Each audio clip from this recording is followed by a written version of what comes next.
Today we are going to start the first chapter of the history, how, when and where. In whole class 8 we are going to study about the British rule and how the Britishers came to India, ruled, and how India got independent and what was the life in between that period. We are going to study in this whole book. जैसा कि हम लोगों ने class 6 में पढ़ा था, early as में human कैसे रहते थे, कैसे शिकार करके खाते थे और वगैरह वगैरह। फिर हम लोगों ने क्लास 6 में ही पढ़ा था कि कैसे वहाँ पे कुछ राज्य बनने लगे और राज्य से फिर एम्परर्स बनने लगे। फिर हम लोगों ने क्लास 7 में पढ़ा हिस्ट्री के बुक में कि कैसे डिफरेंट बहुत बड़े बड़े एम्पायर्स खड़े हुए और वहाँ के उनके राजा के बारे में पढ़ा। और हम लोग क्लास 8 में ब्रिटिशर्स और ब्रिटिश रूल के बारे में पढ़ने वाले हैं जो इंडिया में हुआ था। तो पहला चैप्टर है हाउ, व्हेन एंड वेयर। तो इस चैप्टर में हिस्ट्री के बारे में थोड़ा पढ़ना है हम लोगों को कि हिस्ट्री के बारे में जो मिसकंसेप्शंस है कि डेट्स बहुत बोरिंग होते हैं, सिर्फ याद करना होता है। तो थोड़ा एक इंटरेस्ट डेवलप करने के लिए ये चैप्टर है। तो पहला क्वेश्चन है हाउ इम्पोर्टेंट आर डेट्स। तो पहले हम लोग जान लेते हैं हिस्ट्री के बारे में। हिस्ट्री मतलब होता है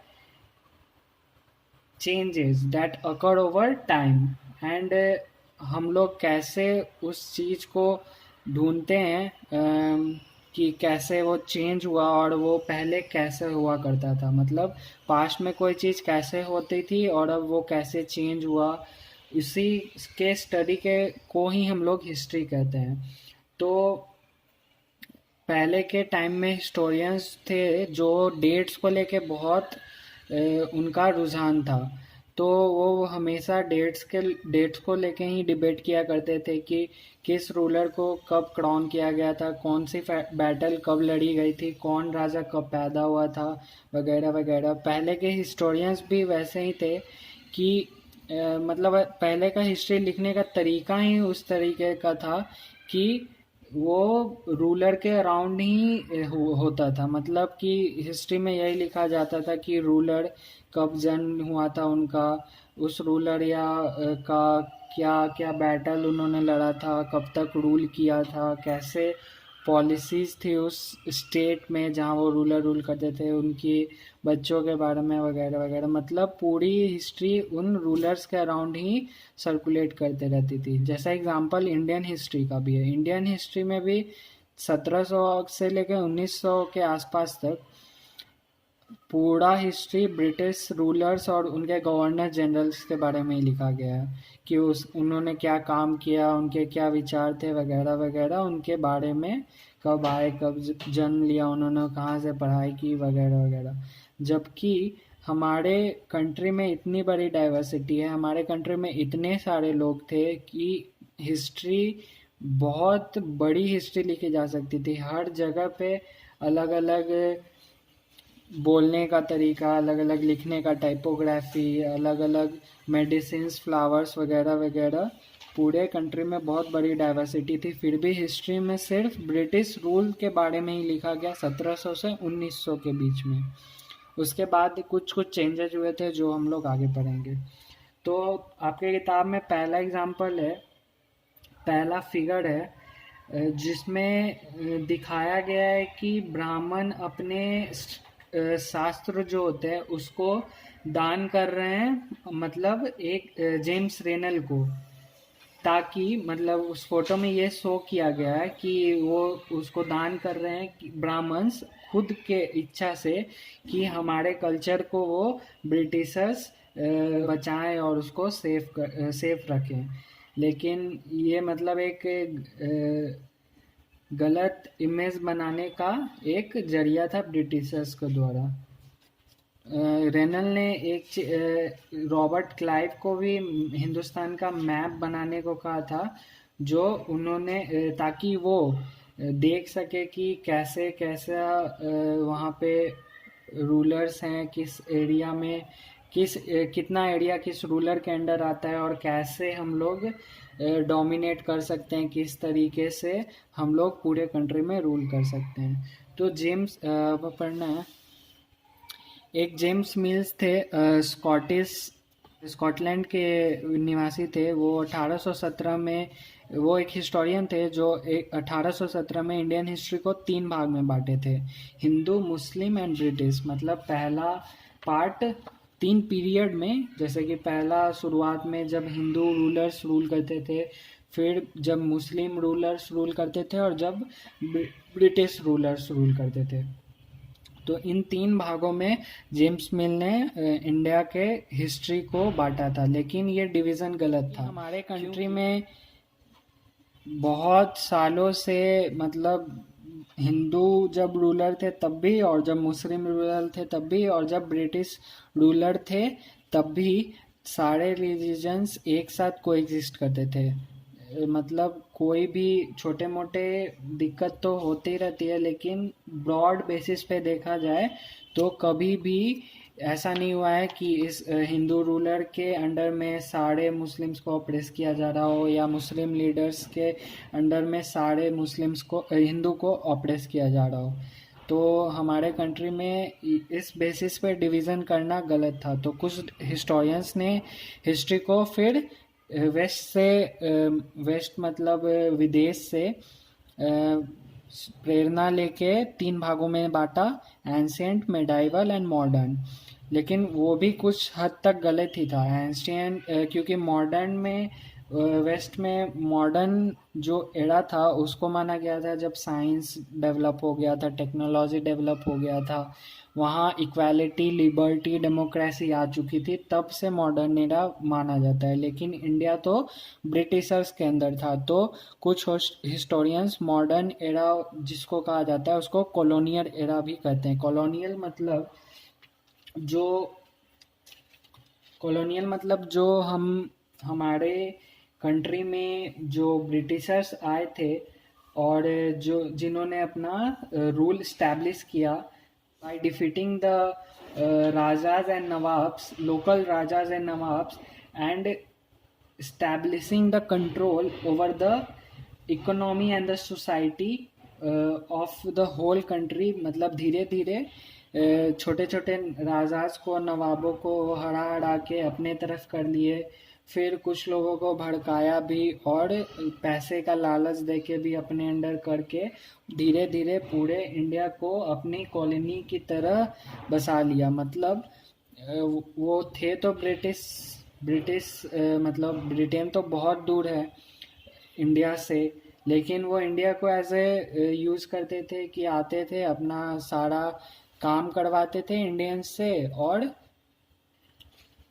यहाँ से कुछ अच्छे चीज़ भी ले जाते थे। जो ट्रेड करना होता था वो महंगे में यहाँ ला के बेचते भी थे। तो इस तरह से उन्होंने पूरे पॉलिटिकली, इकोनॉमिकली एंड सोशली यहाँ पे आके हम लोगों को कॉलोनाइज कर दिया, और अपने कल्चर को यहाँ पे इंट्रोड्यूस कराने लगे। मतलब अपने कस्टम्स को, अपने वैल्यूज़ को हमारे कंट्री में फैलाने लगे, और इस तरीके से हम लोगों को कॉलोनाइज कर दिया ब्रिटिशर्स ने।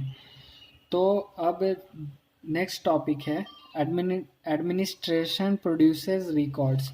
मतलब जब ब्रिटिशर्स आए तो वो लिखने में किसी इम्पोर्टेंट घटना को बिलीव करते थे कि ये लिख लेने से याद रहेगा बहुत दिनों तक। तो उन्होंने पॉलिसीज़, प्लान्स और जो भी डिसीज़न वो लेते थे उसको पेपर पे लिखना शुरू कर दिया, और उसको बहुत अच्छे तरीके से वो प्रिजर्व भी करते थे, जो भी इम्पोर्टेंट डॉक्यूमेंट और लेटर्स होते थे। फिर जैसे अर्ली 19th सेंचुरी में उस कैलीग्राफिस्ट्स होते थे, उनसे लिखवाया जाता था, और उनको बहुत अच्छे तरीके से प्रिजर्व किया जाता था। लेकिन फिर 19th सेंचुरी में जब प्रिंटिंग का आविष्कार हो गया, तो रिकॉर्ड्स को प्रिंट करके, और बहुत सारे, मतलब बहुत मात्रा में प्रिंट करके उन रिकॉर्ड्स को हर गवर्नमेंट डिपार्टमेंट में रखने लगे। तो इस तरीके से ब्रिटिशर्स ने ही एक तरीके से हिस्ट्री को कंजर्व करने का शुरुआत किया था। तो एक एग्जांपल है हमारे बुक में पेज नंबर 5 पे सोर्स 1, जिसमें दिखाया गया है कि पहले ज़माने में मतलब 1946 में इंडिपेंडेंस के जस्ट पहले कैसे भेजा जाता था जो रिपोर्ट्स को जो हो रहा है डिफरेंट डिफरेंट सिटीज़ में, जैसे बॉम्बे में, कराची में, विशाखापट्टनम में। बॉम्बे में लिखा हुआ है कि arrangements have been made for the army to take over ships and establishment royal navy ships are remaining outside the harbor। मतलब आर्मी को ले आया गया है और उनके लिए उनके रहने का बंदोबस्त कर दिया गया है और नेवी शिप को भी हार्बर पे रोका हुआ है। फिर कराची में 301 लोगों को अरेस्ट किया गया था और कुछ लोग सस्पेक्टेड हैं, उनको भी अरेस्ट करने का कोशिश किया जा रहा है और सबको मिलिट्री के अंदर रखा गया। तो इस तरीके से डिपार्टमेंट में भेजा जाता था रिपोर्ट्स की, मतलब सेंटर पे एक जगह सेंटर होता था, बाकी हर सेंटर से जहाँ जहाँ भी रिवॉल्ट हो रहा था फॉर द इंडिपेंडेंस कैसे रिपोर्ट्स भेजे जाते थे। नेक्स्ट टॉपिक है सर्वेज आर इम्पॉर्टेंट। सर्वेज क्यों इम्पॉर्टेंट है? तो practice of surveying became important in the 19th century।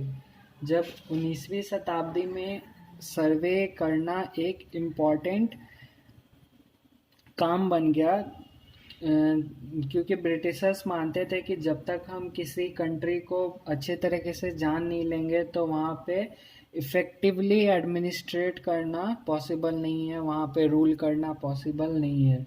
तो अर्ली 19th सेंचुरी में वहाँ पे डिटेल्ड सर्वेज चलाए जाने लगे थ्रू आउट द कंट्री।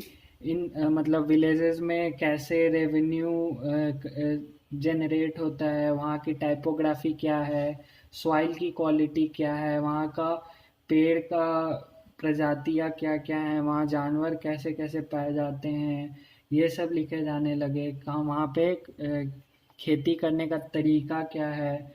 और फिर इन द 19th सेंचुरी के एंड में, यानी 19th सेंचुरी मतलब 1800 से 1900, तो 19th सेंचुरी के एंड में सेंसस भी किया जाने लगा, जो अभी तक हमारे कंट्री में हो रहा है। सेंसस को हर 10 साल में ऑपरेट किया जाता था to get the information on जैसे कास्ट है उस एरिया में, कैसे रिलीजन रहते हैं, वहाँ के लोग क्या ऑक्यूपेशन करते हैं वगैरह वगैरह, ये सब जानने के लिए सेंसस भी किया जाने लगा, जो अभी तक हमारे कंट्री में हो रहा है। और बहुत तरीके के सर्वेज किए जाने लगे, जैसे botanical surveys, zoological surveys, archaeological surveys etcetera, forest surveys, जो अभी तक हमारे कंट्री में हो रहे हैं, ताकि मतलब फॉरेस्ट का भी पता चल सके कि कैसा उस एरिया में फॉरेस्ट है, कैसा उस एरिया में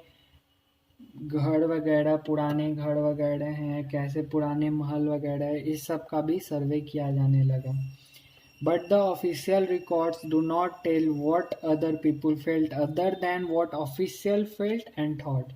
लेकिन जो इतने सारे रिकॉर्ड्स है, जो पहले भी बता चुके हैं हम, कि हिस्ट्री पहले की लिखी जाती थी उस रूलर के अराउंड, उस गवर्नर जनरल के अराउंड, तो पूरी हिस्ट्री उस गवर्नर जनरल के अराउंड ही लिखी जाती थी। तो बस इससे वही पता चलता था कि वो ऑफिशियल्स क्या सोचते हैं और क्या कर रहे हैं और उनको कैसा लग रहा है। लेकिन जो ग्राउंड पे रियलिटी है, जो लोकल लोग सोचते थे, वो किसी को नहीं पता चल पाता था इन रिकॉर्ड से, और अभी भी नहीं पता चल पाएगा इन रिकॉर्ड से। लेकिन हमारे कंट्री में ऐसे बहुत सारे अनऑफिशियल रिकॉर्ड्स हैं जिसके थ्रू हम लोग उस समय के हिस्ट्री को समझ सकते हैं कि लोकल लोग क्या सोचते थे।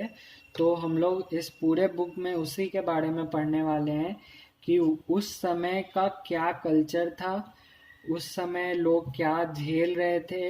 हर प्रोफेशन के बारे में हम लोगों को पढ़ना है कि लीडर्स, रिफॉर्मर्स, पीजेंट्स, जो फार्मर्स थे, सबके ऊपर क्या बीत रही थी और उनका क्या सोचना था और उनके साथ क्या क्या हो रहा था। तो इस चैप्टर में बस इतना ही। अब अगले चैप्टर में हम लोगों को पढ़ना है कि कैसे ब्रिटिश कंपनी आके ट्रेड के नाम पे आके अपनी टेरिटरी यहाँ पे बना लिया उन्होंने। मतलब कैसे उन लोग आए कि हम लोग यहाँ पे ट्रेड करेंगे और अपनी टेरिटरी बना के बहुत हम लोगों को एक्सप्लॉइट किया और हमारे रिसोर्सेज को भी एक्सप्लॉइट किया। तो अब अगले चैप्टर में, तब तक अब खुद अपना अपना नोट्स बनाएंगे खुद अपने बुक से और कोशिश करेंगे कि जो भी क्वेश्चन आंसर हैं उसको खुद से ट्राई करें और फिर कुछ दिन में आपको क्वेश्चन का आंसर भेज दिया जाएगा आपके व्हाट्सएप ग्रुप पे।